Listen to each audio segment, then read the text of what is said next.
السلام عليكم ورحمة الله تعالى وبركاته.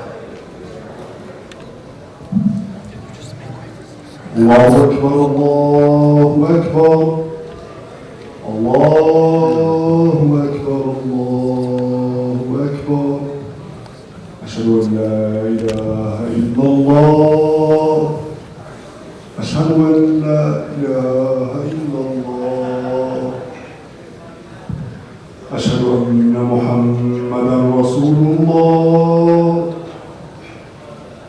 أشهد أن محمدا رسول الله حي على الصلاة حي على الصلاة حي على الفلاح حي على الفلاح الله أكبر الله أكبر لا إله إلا الله.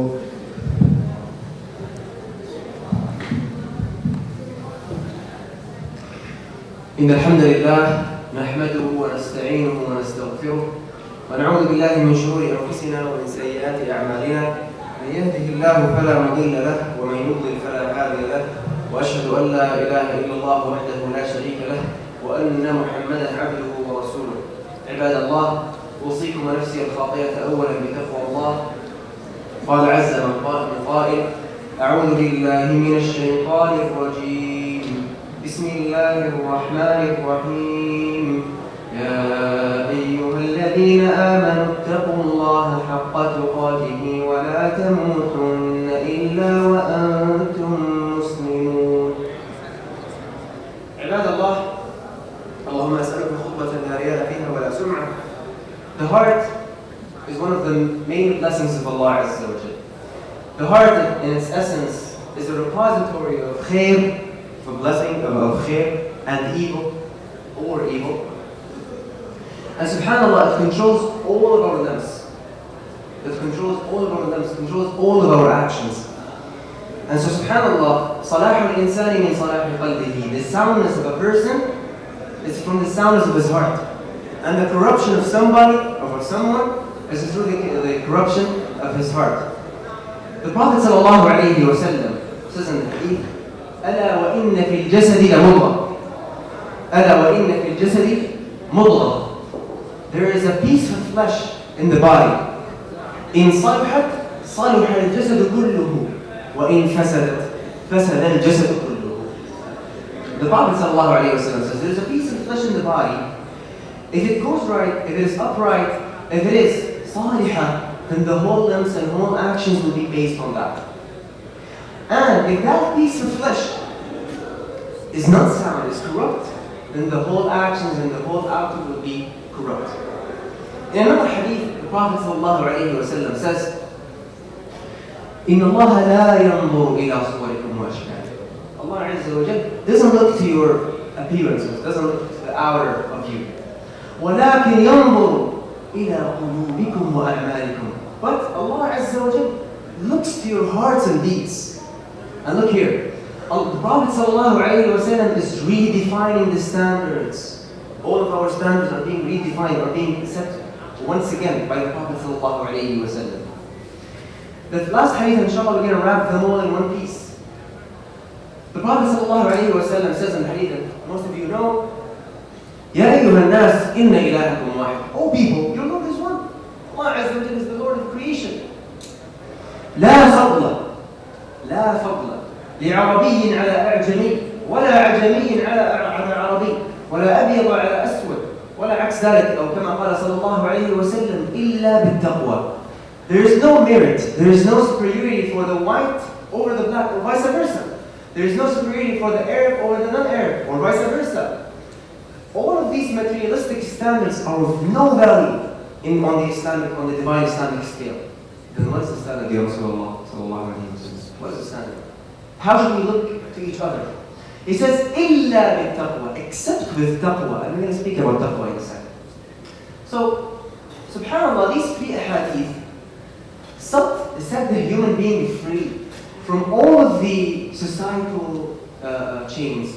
Set the human being free, set the Muslim, the believer, set him free from all of these restrictions and ill mentality that the community set. In the sense of, he's from this race, from this ethnicity, from this color, from this group, or from this class in the community, he's better than the other. We mentioned this is of no value on the scale of Allah Azza wa Jal, but with the taqwa. And what is taqwa?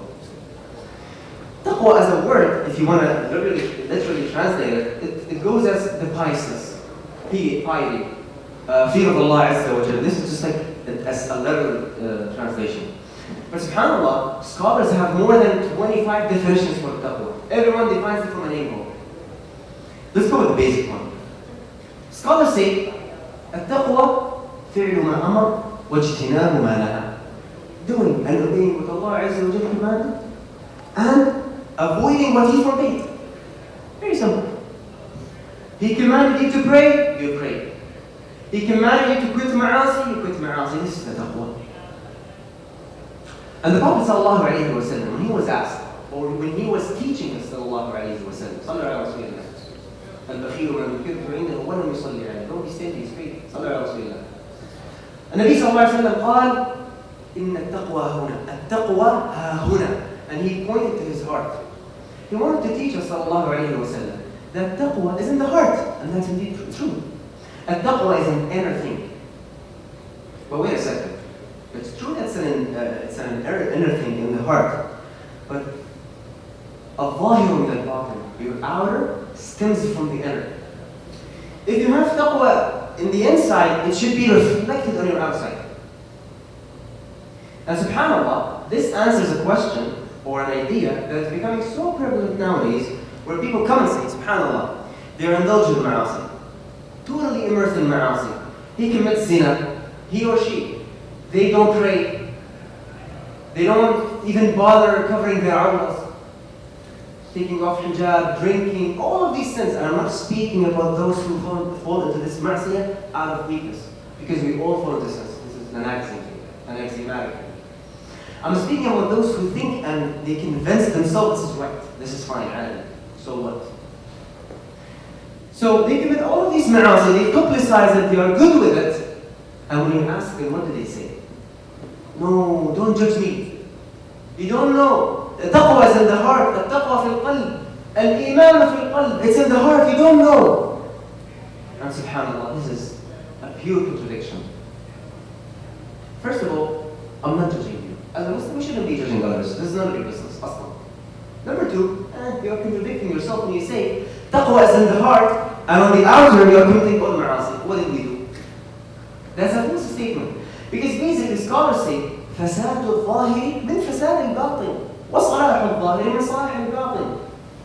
If your inner is correct, if your inner is based on taqwa, then this should be reflected in our actions. You are a person who prays. You are a person who basically, in a general principle, obeys what Allah Azza wa Jal commanded and avoid what Allah Azza wa Jal forbade. That's taqwa. You can't come to me and say, oh, I'm a muttaqi from the inside. First of all, you can't say this aslan. فَلَا تُزَكُّوا أَنفُسَكُمْ هُوَ أَعْلَمُ بِمَنِ اتَّقَى. Don't give recommendation to yourself. Don't praise yourself. Allah Azza wa Jalla knows who is the muttaqeen. That's why Allah Azza wa Jalla, the Prophet sallallahu alaihi wasallam said in the hadith, إِلَّا بِالتَّقْوَى. The only standard or benchmark to which we compare each other is taqwa. Who knows taqwa? Allah Azza wa Jalla. Then you don't compare. Allah, that's it. So all of the materialistic standards are done. The hadith terminated them. So, subhanAllah, the deeds of the heart, whether it's evil or good, they all start, they are sparked by an inner thought, an inner voice. Something that occurs to you. Occurs to you means it comes across your mind. And subhanAllah, it progresses to become an action at some point. Abu Hurairah, and since we are speaking about the inner things, this might bring the question like, what if I have inner thoughts, sinful inner thoughts? They just come across me, across my head, and I can't just like rid them. I can't get rid of them. The Prophet ﷺ, he assured you ﷺ. He said on the hadith, إن الله تجاوز عن أمتي ما حدثت به أنفسها ما لم تتكلم أو تعمل. ما لم تعمل أو تتكلم. As long as whatever occurs to you in the inside, you are pardoned on that. As long as you don't say it or verbalize it, you act upon it. And subhanAllah, the shaitan, and before we come to this point, we understood what is taqwa. Now we want to know how to increase it. Because if you are muttaqi, well, you are done. Alhamdulillah. Ni'ma azima. So how to increase taqwa? And there are a lot of ways, but I'm going to pick a couple and comment on them. So the same way people think that, oh, it's taqwa, I shouldn't be stealing, I shouldn't be taking riba, I shouldn't be doing zina, I shouldn't be doing all of these physical ma'asi in a sense, but they're based on a bad intention on the inside. The same thing, we have to monitor our whispers from the inside. These inner voices, they have to be monitored at some point to go to the other level. You have to keep this in mind.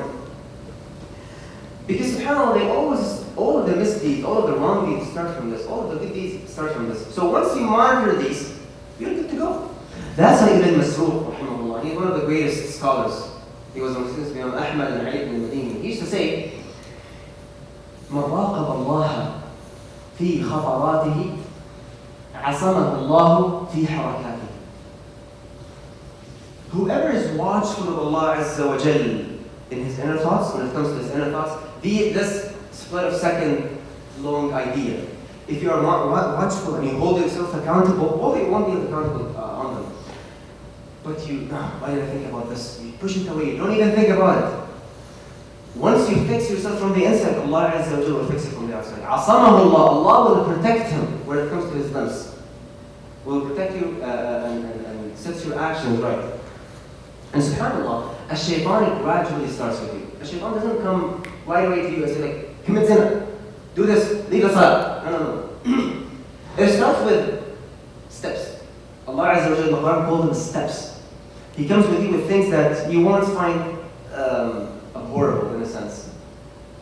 For example, if he comes to you, he won't say, listen, he wants you to commit zina for example. He will come to you and say like, oh, we can watch some haram, we can listen to some haram.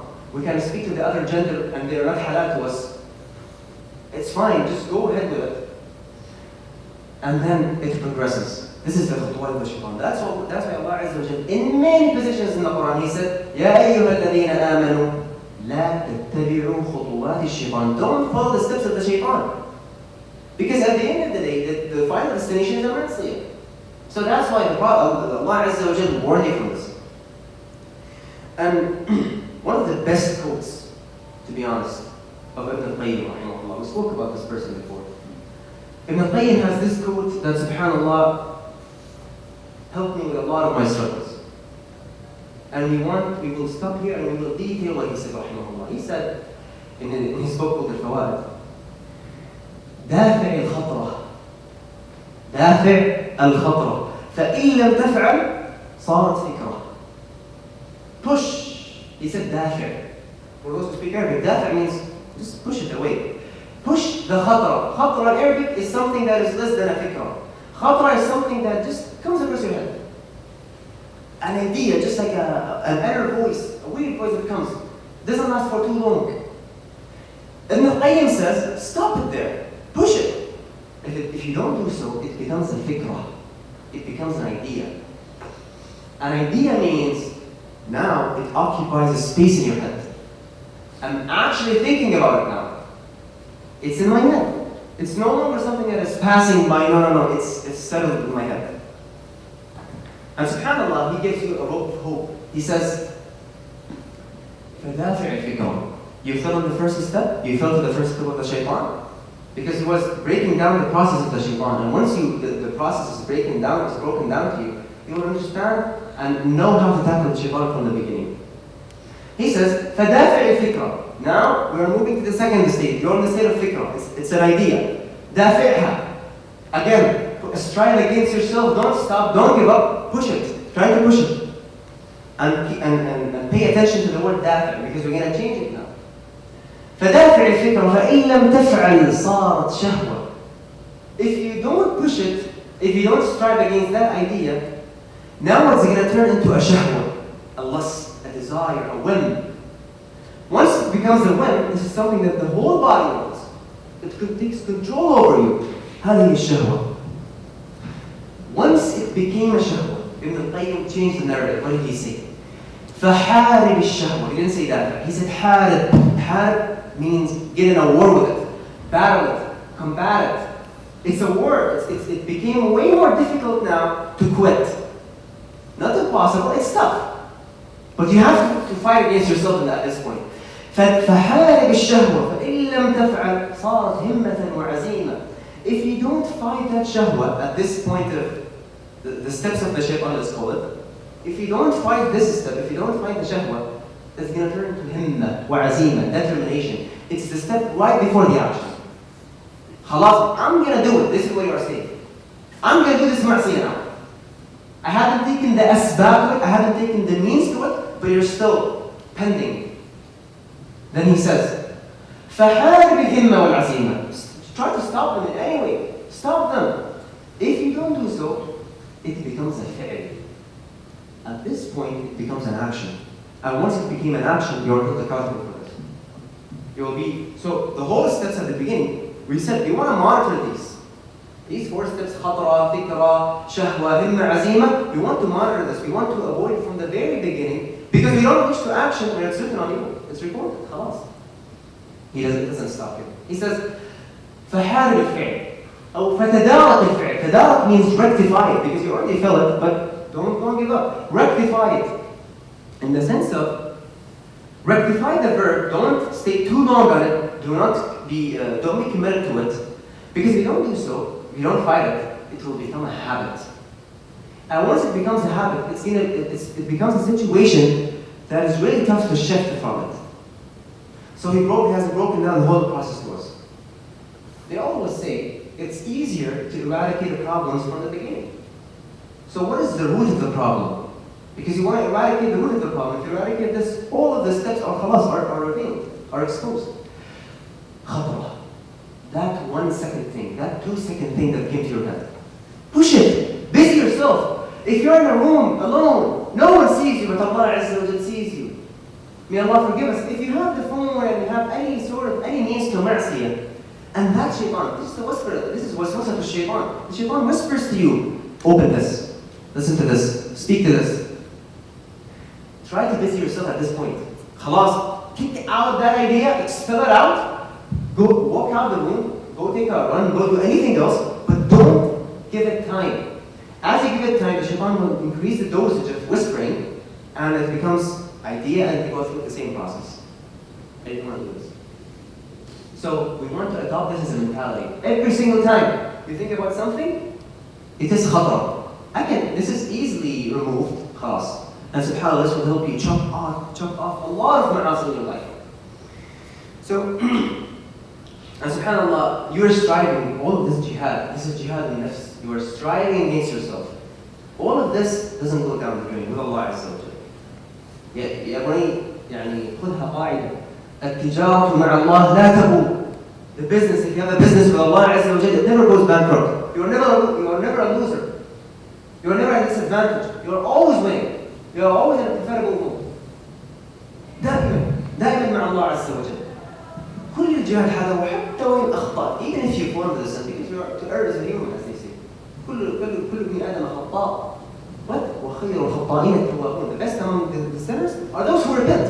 Don't sin. Don't give yourself away to the shaitan and then say, I can't become a good person. I can't become a person who is salih, who is sound. No.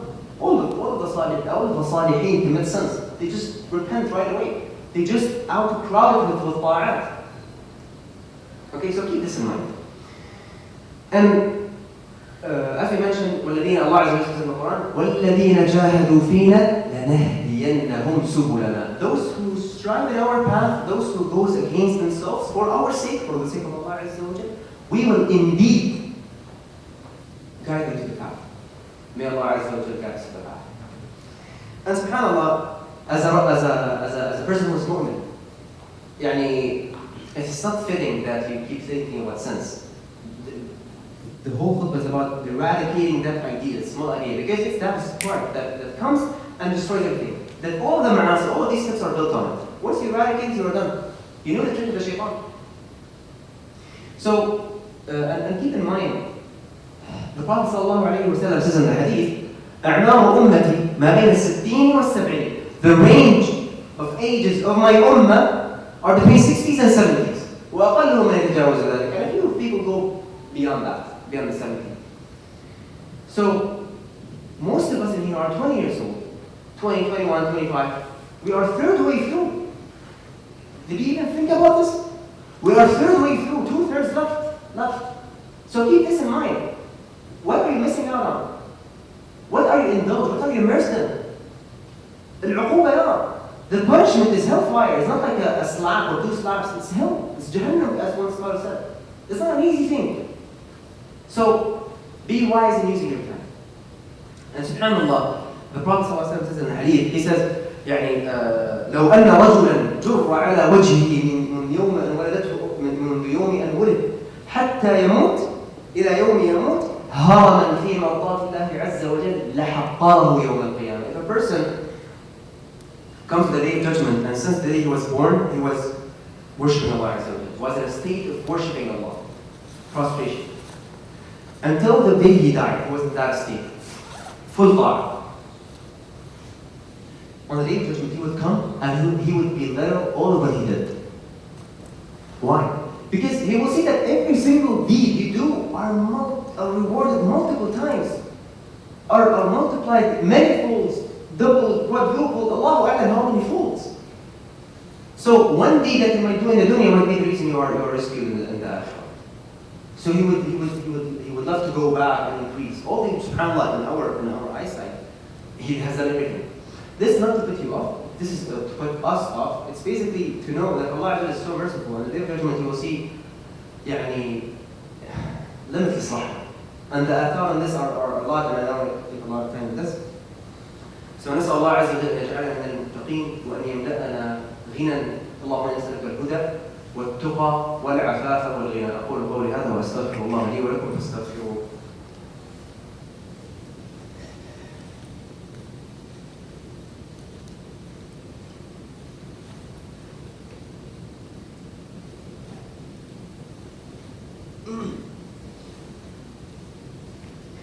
الحمد لله وكفى صلاة وتسليما على عباده الذين اصطفى. أشهد أن لا إله إلا الله وحده لا شريك له وأشهد أن محمدا عبده ورسوله. So we gave one way of increasing iman, increasing taqwa. How was it? It was through what Ibn al-Qayyim said, avoiding ma'asi. Avoiding ma'asi is a big thing. Don't belittle it. So one of the main ways to increase taqwa is through avoiding ma'asi. And now we understood how the shaitan goes with us about this. So now you have to instigate a war against the shaitan. Khalas, keep in mind, you will no longer win. Of course, it's a war. You might lose some battles, but that doesn't mean that you lost the whole war. So keep this in mind. Don't become desperate at the mercy of Allah. One of the main ways also to increase your taqwa is to know Allah. The more you know Allah Azza wa Jal, the more you love Him. SubhanAllah. That's why they say, and this is just a comment for myself, it's not a scholarly thing, but when the Prophet ﷺ said, إن لله 99 اسما 99 اسما من أحصاها دخل الجنة. أحصاها doesn't mean he counted them, he understood it and he worked upon them. Worked on the meaning of these names. You know that Allah Azza wa Jal has 99 names? It's a mas'ala that we don't want to expand on, but basically, من أحصاها, whoever knows them, he will enter Jannah. That's what the Prophet ﷺ said. I comment on this by saying, if you know Allah Azza wa Jal, you love Him, and once you love Him, you will avoid what He forbade and do every single thing that He commanded you to do. So knowing Allah Azza wa Jal is one of the main ways to become pious. Learn about His names. Go read the meaning of Al-Malik Al-Quddus, Al-Jabbar, Al-Rahman, Al-Rahim, Al-Musawwir. Get to know these meanings. Read His book. So you can get closer to Him subhanahu wa ta'ala. And this will cultivate that sense of haya, shyness from Allah Azza wa Jalla. One of the best hadith that helped me with this, or helped a lot of people, is the hadith of the Prophet sallallahu alaihi wasallam when he says, sallallahu alaihi wasallam, استحي من الرجل الصالح استحي من الله كما تستحي من الرجل الصالح من قومك. He wanted to give you an example. He wanted to give you an analogy. He said, listen, the Prophet ﷺ is saying this. You want to fear Allah Azza wa Jal? You want to understand how you want to fear and be shy of Allah Azza wa Jal? Just fear Him the way you fear a person who spies in your eyes, your sheikh, your friend who is practicing. Imagine those people are seeing you in the state of ma'asiyah. Would you be comfortable in that state? Imagine I'm committing a sin, and your sheikh, your dad, the person whom you love in the church, comes and sees you in that state. How would you look like? So embarrassed. So embarrassed. Istahi min Allah. So be shy of Allah the same way you are shy from that person. And he's a creature. How about the Creator subhanahu wa ta'ala? So you have to keep this in mind. And of course, the dua, the Prophet sallallahu alayhi wa sallam always used to make dua. Allahumma inni as'aluka al-huda wal-tuqa wal-afafa wal-ghina. اللهم اجعل في قلبي نورا اللهم آت نفسي هداها وزكها أنت خير من زكاها أنت وليها ومولاها. And all of the hadith that you can find in the Sunnah. To be honest, I just want to dedicate part of this that is related to Taqwa. It's related to the ahkam al-Jumu'ah. Over the past couple of Jumu'ahs, a lot of people weren't following the Sunnah of the Prophet ﷺ, were committing some things that might nullify the Jumu'ah. Yeah, Yawm al-Jumu'ah is one of the merits, one of the days of merits in Islam. هو يوم عظيم يوم ذو فضل. The Prophet ﷺ says خير يوم طلعت عليه الشمس ويوم الجمعة فيه خلق آدم وفيه أدخل الجنة وفيه أخرج منها وفيه تقوم الساعة. This is the day in which, this is the best day that the sun might rise on, يوم الجمعة. It's the day in which Adam was created. It's the day in which Adam was admitted into Jannah. It's the day in which Adam was removed from Jannah, and it's the day on which يوم القيامة will be established. In another hadith, and some scholars say, deeds, good deeds, are a greater reward than the day of Jumu'ah. So the way you do salah and do sunnah on the day of Jumu'ah are rewarded more than if you do it on a normal day. This is one of the khasa'is, one of the attributes of the day of Jumu'ah, one of the merits. And vice versa. Committing ma'asi on the day of Jumu'ah is not a good thing, because the uquba or the sin is more than usual. So keep this in mind. One of the أحكام صلاة الجمعة يا جماعة الخير. النبي صلى الله عليه وسلم يقول من مس الحصى فقد لغى. يعني back in the time of the Prophet صلى الله عليه وسلم, the masjid basically was there were no carpets, there were pebbles, small rocks. The Prophet used to say صلى الله عليه وسلم من مس الحصى فقد لغى ومن لغى فلا جمعة له. The person who messes with these pebbles, play with them and do whatever, he's missing out on the ajr of khutbah. Because now everyone is attending the khutbah, you're being rewarded for this. But you're missing out on the ajr if you mess around. And one of the forms of this is playing with the phone. We see a lot of brothers and sisters during the khutbah pulls out his phone and checks his email or check the time or do whatever. ما يجوز هذا الكلام، هذا الكلام غير صحيح. هذا من اللغو. You are causing interruption to yourself and probably to others. The same thing, having side conversations, even if you do amr bil ma'ruf. Even you are commanding something that is good. For example, if your friend is speaking and you tell him, "Ansik, listen to the imam." فقد لغوت. You have gross interruption.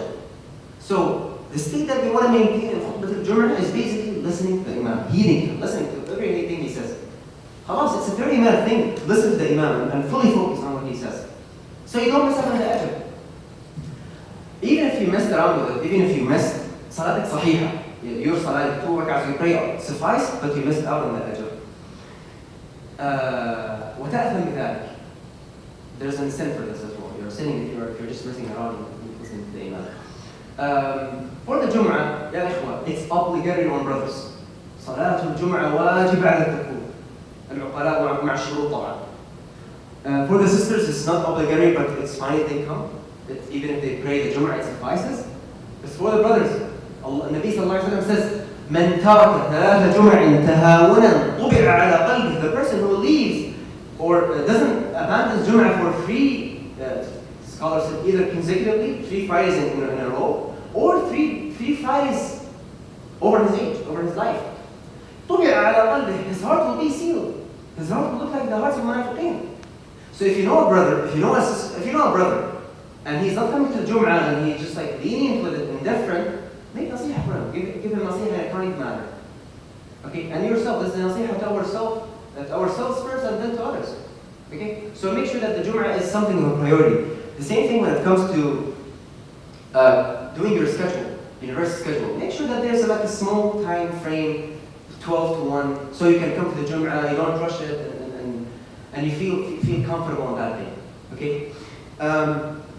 One last thing is تخطي رقاب المصلين. يا جماعة الخير.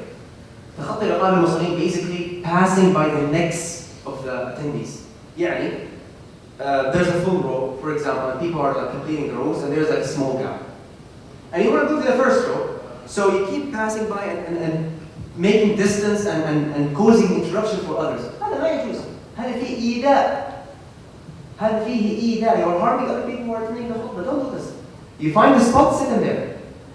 And please, for the brothers who come in first, fill out the first row. Inshallah, from now on, as we come, we fill the first row, the second, and the third, and vice and so on. So this is really important, so people can come and you save them the salafis. If they don't know, you save them, so they don't have to do this. بكم تلحق الجمعة يعني for example I missed the Jumu'ah for a valid reason, the khutbah basically, and I came and I found the Imam praying. If I join him 4 rak'at or 2 rak'at, if you at least catch 1 rak'ah with the Imam, it's fine, it suffices the Jumu'ah. If you don't catch 1 rak'ah with the Imam, you switch your niyyah to dhuhr and you pray. You join them, it's fine, but you pray 4 rak'at dhuhr. This is really important. Tamam?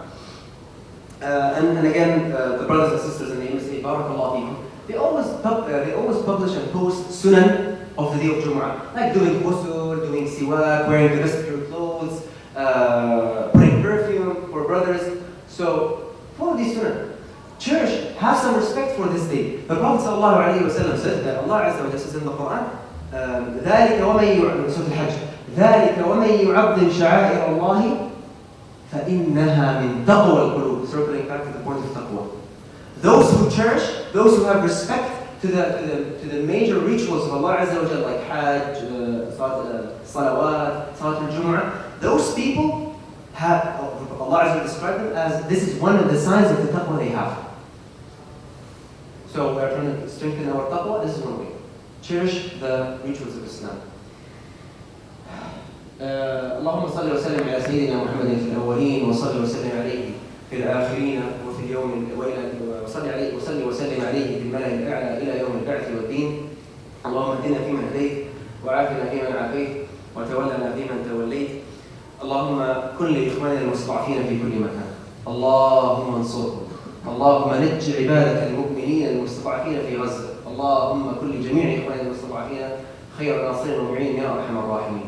عباد الله إن الله يأمر بالعدل والإحسان وإيتاء ذي القربى وينهى عن الفحشاء والمنكر والبغي يعظكم لعلكم تذكرون. فاذكروا الله العظيم يذكركم واشكروه على نعمه يزدكم وأقيموا الصلاة.